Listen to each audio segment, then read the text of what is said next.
Hey, happy Friday here. This is Tommy Danielsen here with the Miles and Points Report. It usually is supposed to be on a Thursday but since it's, I was so eager to get going after this holiday we've just had and now the summer. So we do it on a Friday instead to get it going. And I'm today with Marshall Jackson reporting from this nation's capital. Just freshly got back from a cruise. How was your cruise, Marshall? Absolutely. The cruise was too short, but it was delightful. It was a four-nighter and to the Bahamas, Nassau and Coco Cay, the private island, a day at sea.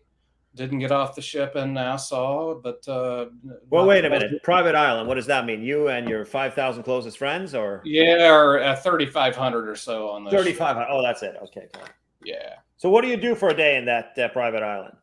Well, for us, we booked the beach club at Coco Cay Beach Club, which is about 100 and some bucks a person.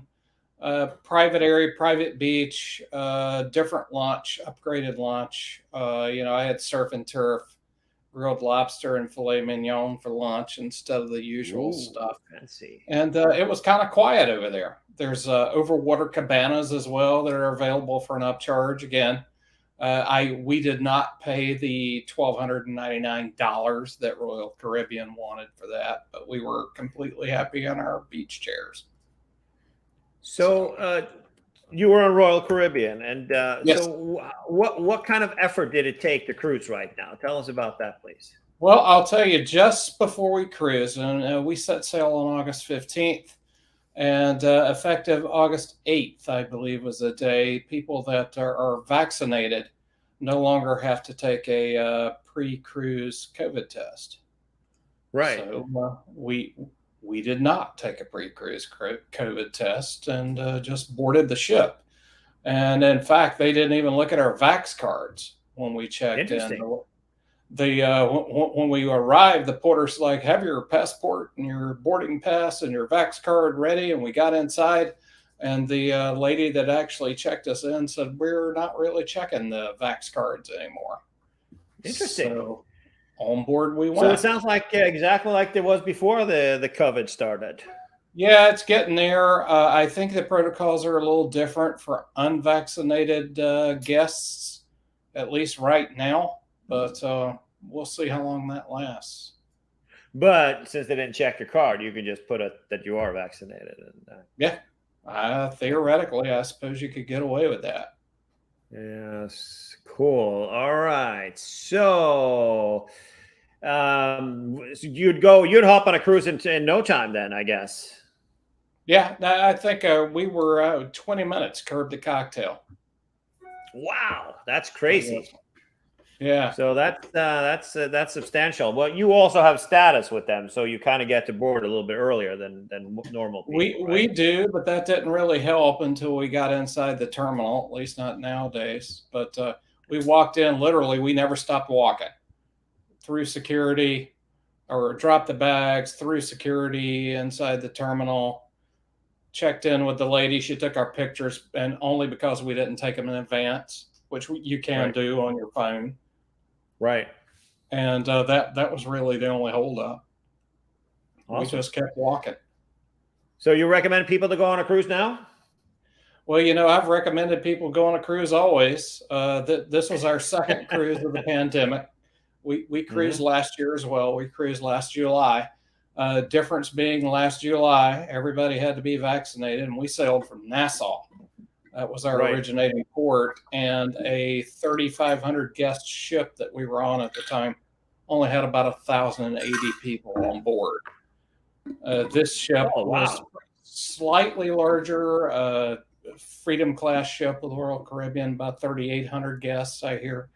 And it was, I don't want to say full because I know it wasn't completely full, but I'd guess they were at 95% capacity. It was noticeably busier. Wow. All right. Well, I guess it's easier that probably originated out of Florida, maybe. Which makes it a little bit easier. Right. So it's less taxes and cheaper flights to fly out of that, I'm sure. Yeah. Got a comment from Aaron up in, I didn't know that you live in Iowa. I thought you were in Minneapolis or things like that. But yeah, if that's your hometown, then I'm sorry, kid. You missed my life's appearance in that, that town. No, I had a good time. It was just an interesting hotel stay that they start breakfast and they ended at 9 a.m. And I'm, I'm not the first guy up in the morning. Let's just leave it at that. And especially when you are in 2 hours time difference. I just landed from California, and that's why I was complaining and bitching and moaning about that. But that's okay.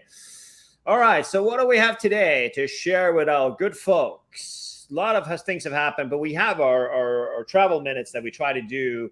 Yeah, I knew. There you go. So Aaron's from there. He doesn't live there. So that makes a lot of sense. But anyways,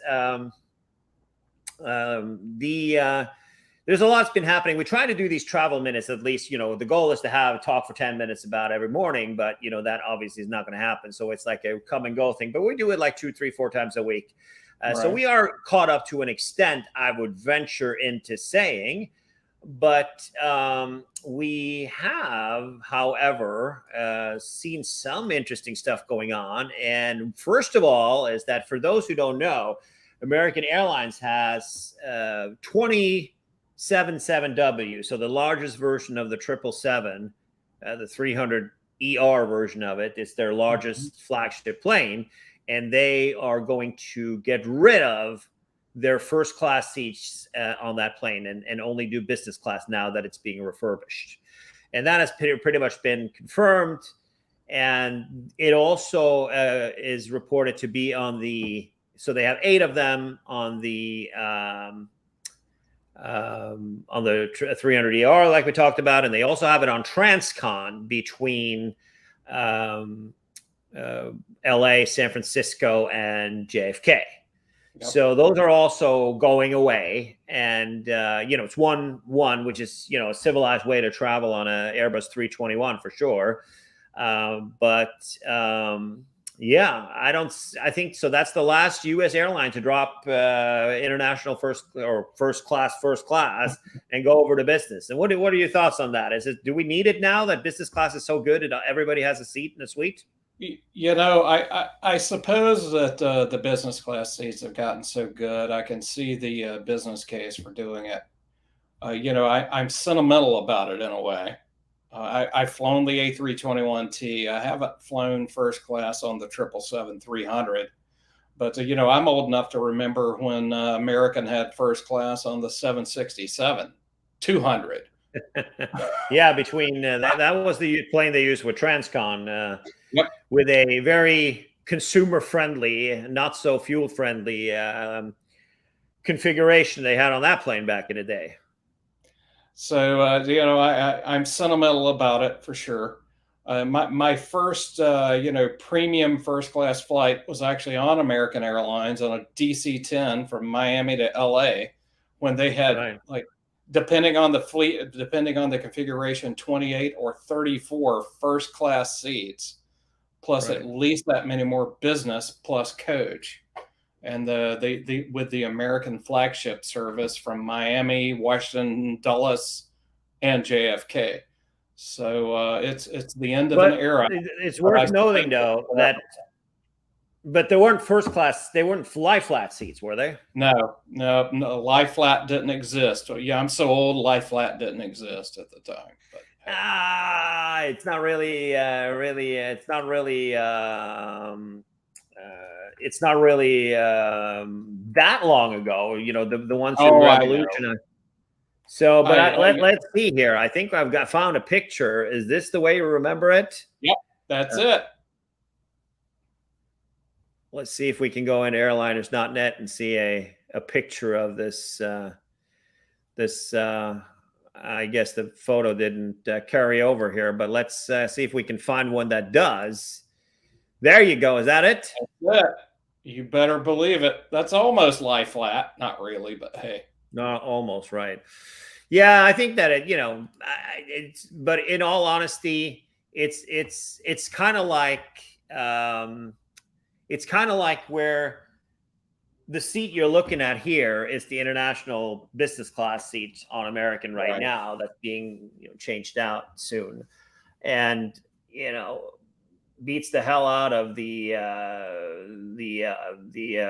whatever recliner and you had back in the day. So the seat is kind of more important now than the service itself, I think, and getting that sleep. And back in business class on the Transcon, you still have a life-size flat seat, but it's the outdated outgoing United product that's back there, and it's still flat and still good enough for me for getting some Z's across the country especially when you're heading west and the flight's a little bit longer. So, but I don't think the world will, like I said, it's like this isn't much of a loss, frankly. I think that's the thing. But what people are afraid of is to see like the flagship service and the lounges, the good first class lounges, they're going to change that product as well. No, we'll see what happens with the lounges. That will be curious. I'll be curious to see how that unfolds. Right. We see how Delta and United has done it. They've got a dedicated business class lounge where you don't get in with status. I think that is a good approach to it, and what we've seen other international carriers do. But we'll wait and see.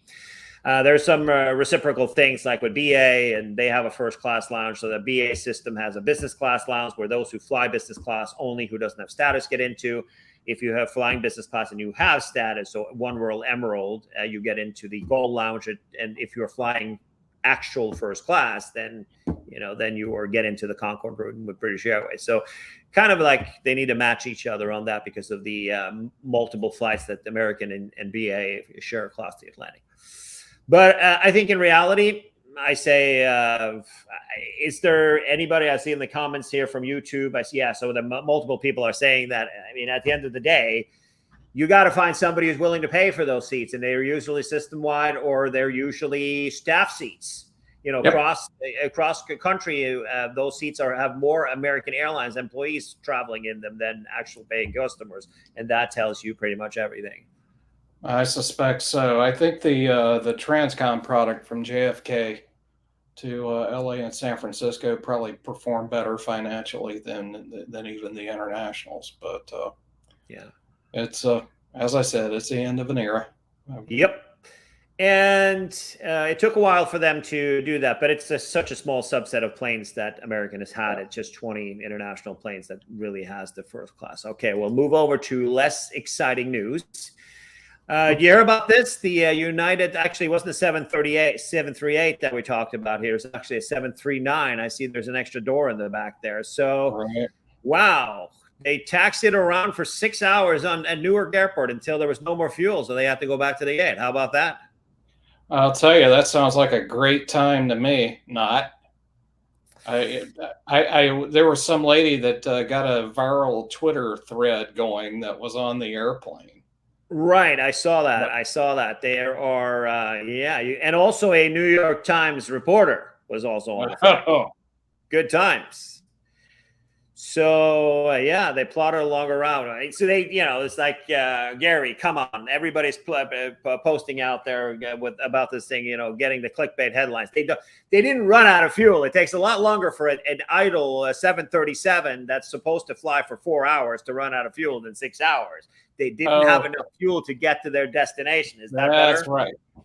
They didn't have enough to get to their destination plus the alternate plus 45 minutes. Exactly. And guess what it ended up being? They went back to the gate, the crew timed out, and the flight was canceled. So 8 hours of fun. Not my kind of fun, but hopefully United did something nice for them, like put them up at the Marriott. The reporter made it, I think, took the train down to Philadelphia or something, I recall reading on another place, and got out on time. Good times. Yeah. Now we're going to talk a little bit about credit cards. So I wasn't aware of that until Lucky covered it. Lucky's good at keeping track of all of this stuff, and I've seen that so the Venture X card, do you have this card? I do not. I'm a failure.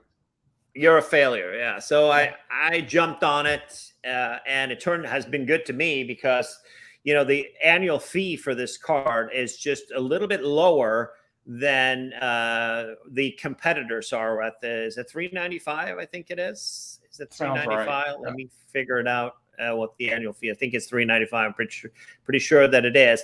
The good thing about this card is, like, it's the portal that Capital One has. When you're staying at a non-chain hotel, pretty much every hotel in the world is in this portal. Mm-hmm. And the first $300 you book on a hotel through that portal is free. So I booked a couple of rooms for Norway in the Sticks. We're going to in about a month with some clients, and I booked a couple of rooms, and $300 on same price as hotels.com. The rooms were booked. They were $152 each. Cost me $4, and it credited back $300 to the thing. So that's one of the benefits. The other benefits is that when you book hotel rooms through the Capital One portal, which is the same as booking as for hotels.com and things like that, or any other third-party site. If they're not in a chain, there really isn't much of an incentive to book elsewhere. You get 10 points per dollar spent you get on these hotels, which, is a substantial amount of the ROI. Nobody beats that. Am I right? I mean, what are the Sapphire 3? Yep. So, of course, the Sapphire 3, if you book directly with anything, you don't have to think about it. But, if you are staying in the sporty areas of the world, I feel like you can rack up the points pretty significantly. And it's also for other hotels where they're not a part of the network that you need to qualify for anything. They also have some decent prices and promos that you book on the portal. And also the customer service with Capital One has been good. When there was a thing that didn't post properly, I called, it was there quickly, it was resolved. So, but why should people have this card? So it's $395. The Sapphire Reserve is $550. $550 is the Sapphire Reserve now, and the Amex. Let's not talk about that. $700. So you get the priority pass with this card, and you get the priority pass for the good priority pass, which means you can bring in 2 guests with you. And guess what? Adding an authorized user, you can add up to 4 authorized user who gets free priority pass. So meaning that whoever you add as a complimentary third party, if I didn't have a lounge access card if Melinda, of course she's well set to go on that. But if your spouse doesn't have it, or your family doesn't have it, or your friends doesn't have it, I mean, gosh, you could split the annual fee, because here you get full access. So you get access to the Capital One lounges. The one in Dallas is open. It's phenomenal. I love it. It's my preferred lounge in Dallas. Much less crowded than the Centurion Lounge, and much less ghetto like the American lounges. So I think that's they have these to-go boxes with freshly made sandwiches you can bring with you on the plane, so you can avoid the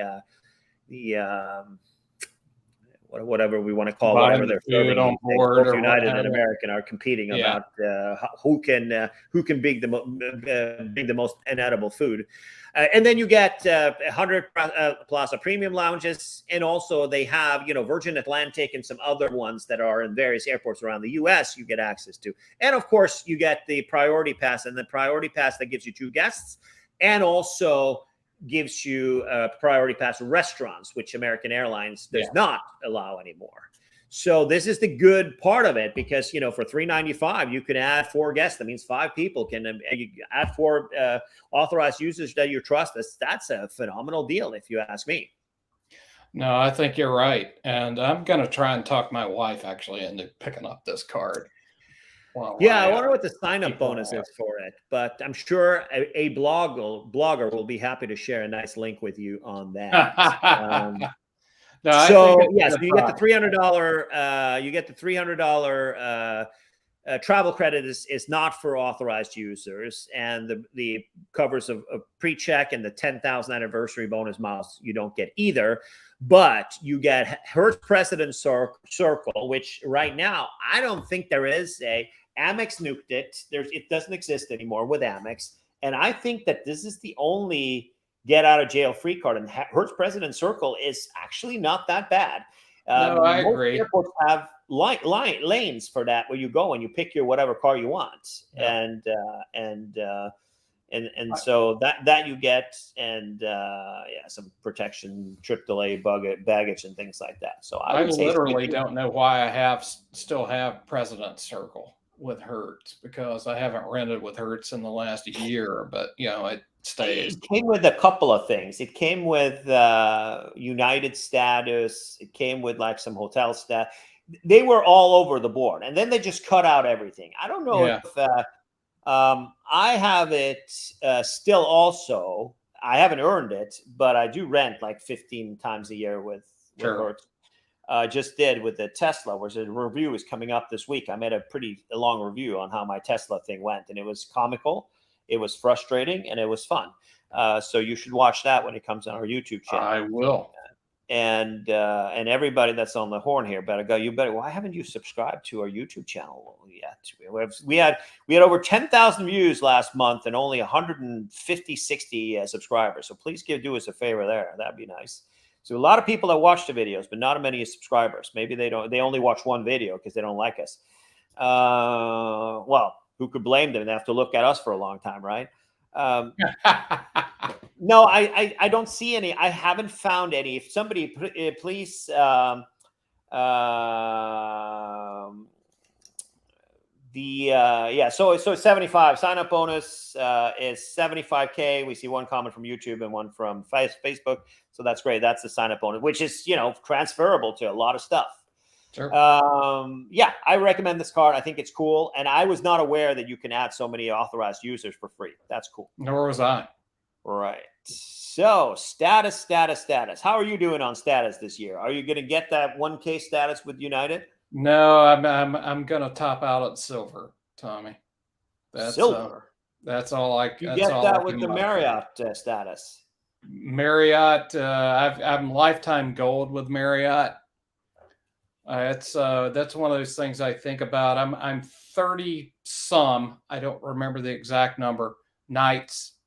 And I've got to get back to platinum status to do it. But I've only got 1 year of platinum left to hold, and 30 some nights, and then I'd be lifetime platinum.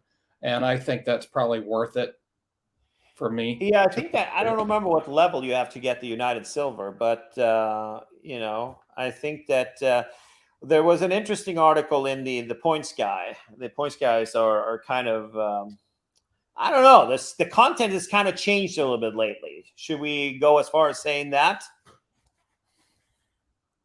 We could. Have you ever seen on the Points Guy a mileage run proposition for getting status before? I don't recall one. Right. So here, as we've reported multiple times, British Airways has a much lower tier points requirement now for getting their status on various airlines and stuff. And usually it's 1,500 tier points to get gold status. And but it's reduced by 25%. So it's 1,125 tier points. And tier points is how many points you get for the long haul flights. Let's see here. San Francisco to London. See, it's 140 tier points in business class to get around. So it's like they have a different way of earning status, if you will, than previously. So 140 back and forth, and then you have a connecting flight that might give you a little bit more, et cetera, et cetera. So it's 1,125. They are suggesting, here we go, fly 30 times between San Jose, California, and LA in paid Alaska Airlines first class for $89 each flight. Okay. 29 of those flights, which will cost you $2,500, you will have BA Gold status. Are you coming over to West Coast? We'll get it cracking. There's a time in my life when I'd probably think about doing that, but I think that time in my life has passed. Right. But, if you're out there, I say go for it. So I'll tell you a little story. I don't know. It's Yeah. every time I tell a story, 20 people hang up the go offline. But you remember BMI back in the days? BMI was a Oh, Star do Alliance. I ever? I had BMI status. I really did. Right. So did I. And when you booked, there was some creative stuff happening from Boston to Florida, and you got per segment. So Oliver and we booked Boston to LaGuardia to Chicago to Philly to Dulles to somewhere in Florida. I think Miami at the end. So it was the full day. And I think we booked 4 of them. And that was enough to get status for another year. To be honest, I don't think we booked. I think we booked 4 of them. We flew 1. Those were good times. I threw in the towel. It's a long day. I threw in the towel. I was cooked. We got into Miami. It was hot as hell and humid, and it was raining. It was shitty weather, and it was just. And I was like, so these are flexible business class tickets, right? And I had Boston and then to Chicago. I rebooked it nonstop to Chicago instead on United, and I dropped the rest of them. It was just 29. I can't even imagine, even if it's back and forth. And also you gotta get there, and it's probably not going to be available, right back and forth. And also 29 is sporty. And LA is also very fun every once in a while. So good times. Yeah. So go to Points Guy and look for the article. It is Act Fast: How to Earn One World Emerald Status for under 3,000 this year. Requires more out of you than out of your wallet, I think it should say. Well, the older you get, or the older you are, the less interesting this is. As much as I love Alaska Airlines, and I do love Alaska Airlines, I'm just not that much. Right. Not that much. All right. So here we have. Have you been to the new Turkish Lounge in Istanbul? The last time I was in Turkey was 2012. So no, it's been a while. Yeah, no kidding. So here we have an interesting article that Matthew Clint and Live and Let's Fly article. He had a friend, or was it a friend? A well-traveled friend of his visited the Turkish Lounge, and it has become a homeless shelter, according to his friend. And as you can see here, you got a guy sleeping. They put 2 chairs together, and you've got a guy with his yellow feet on the floor. I don't know if you can see it. Some girl there sitting there doing her stuff with her feet on the table. And no, the yellow feet are actually on the floor. You've got, see it. Here you go. Here's the close up of, is that you? No. It could be. There we have, so people are like in the cafeteria. They turned the area of the restaurant where you sit down and order food. They turned it into a little couch, yum here, and then people are turning things into beds. And here it is, the dorm happening. These chairs are usually spread across the thing here, right? And it seems to me like you can just go hog wild in there. See here, this is creative. You have a couple kind of, one is sleeping one way and the other sleeping the other. Well, that is kind of fancy there. That's, yeah. And for those who are curious for how it looks, I did find a link up here, how it actually looks with those chairs. Let's look at that. So here you go. That's how it usually looks before you start putting them together, right? Well, traveling, it's busy this summer, so I don't know what to say. Yeah, well, I think that Matthew Clint is on the ball here, and there's 2 things here, right? That's playing out here. So the first thing is that scheduling is obviously beyond retarded. I mean, there's no way that they are doing a good, the block of flights are just out of control. They probably have 10, 15 hour waits when it looks like this. And people are sleeping for hours. That is pretty crazy. I'm not gonna lie to you. It looks very busy. Of course, it didn't look anything like that when I was there last time. But at the end of the day, that's one thing. And the second thing is that, what did he say? They are obviously selling too many tickets and a lot of, and it just isn't. They're just planning too big layovers, but layovers are just too big there to deal with that stuff. Yeah. So interesting gig there. All right. If we were to look at, we were talking about the California high-speed rail. We talk about that frequently. Yep. And there has been another big decision. So they finished the authorities. They finished the study, and the California High-Speed Rail Authority has approved the $4 billion San Francisco line. It's the one that goes from, they're already building that. They're going to be sharing some of the tracks with, as you can see in the photo here, you got the new trains that are rolling out. They're testing them this year, and next year they will be in traffic, the electric. So it'll go about 50 miles an hour faster than it goes right now between San Francisco and San Jose, which is significant, while the high-speed rail will go 115 miles an hour, and there will be, and as you can see, they've approved, we talked about the Salesforce Center, and the Salesforce Center, which is the thumbnail of this video, sure, is a station that's already been built and has buses and things in it. And they have approved the last mile, which is a big part of the $4 billion that they are asking for to finish this thing. And which means that from San Francisco to San Jose is well under 30 minutes to get down to the valley, which is significant. So there's only going to be there's going to be two stops. There's going to be the 4th and King, which is, from Salesforce right now.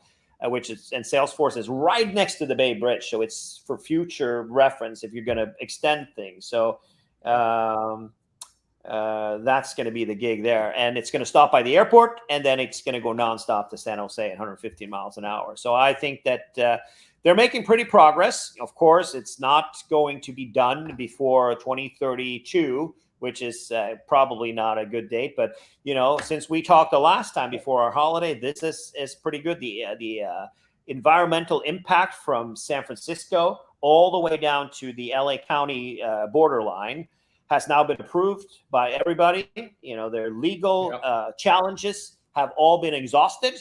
So now we're trucking. So the line from it exists pretty much all the way around here from San Jose to Salesforce, except for the last mile. But we're also looking at having quite a few passing lanes, so the high-speed rail can get past the Caltrain, the new Caltrain, electric Caltrains that are happening here. So that is indeed good news. No, there's some exciting things going on with transportation in the Bay Area, actually. Yeah, the Bay Area. Lucky them that they're going to get the Caltrain is opening finally done next year. I think that is really, really, really cool. And I also think that it's really cool that the high-speed rail is now gaining a lot of traction. Now it's approved. Now we just need the funding. It's only that small detail of getting $4 billion. Well, $1 billion here, $1 billion there, and sooner or later it'll be funded. No, but I think that it would be, if they could accelerate that. I mean, that train line is not really that critical because it exists and it's electrified right now. They're done pretty much with it. So they can run trains, but you need to pass those Caltrains, and you need to also obviously get the last mile to get that station that's been built already to be connected to something. So I'm optimistic. I'm seeing progress made. We had 3 or 4 years with nothing except angry lawyers for farmers in the Central Valley, that we saw the angry farmers who decided, well, hello there, Huckleberry. Oh. See her. You look at that. Hello. There's Uncle Marshall. So yeah, I locked Sonny out. So There we go. So I think that's a positive note to end the conversation for the weekend. Absolutely. And as he exits stage left here, Mr. Huckleberry, there he is again. He is by the window. He wants Daddy to That's open. right. Daddy's not going to do it because it's 95 degrees outside. Yeesh. I thank everybody for joining us this weekend from Studio 1 or Cat Central to Studio 2, Cat Central version 2.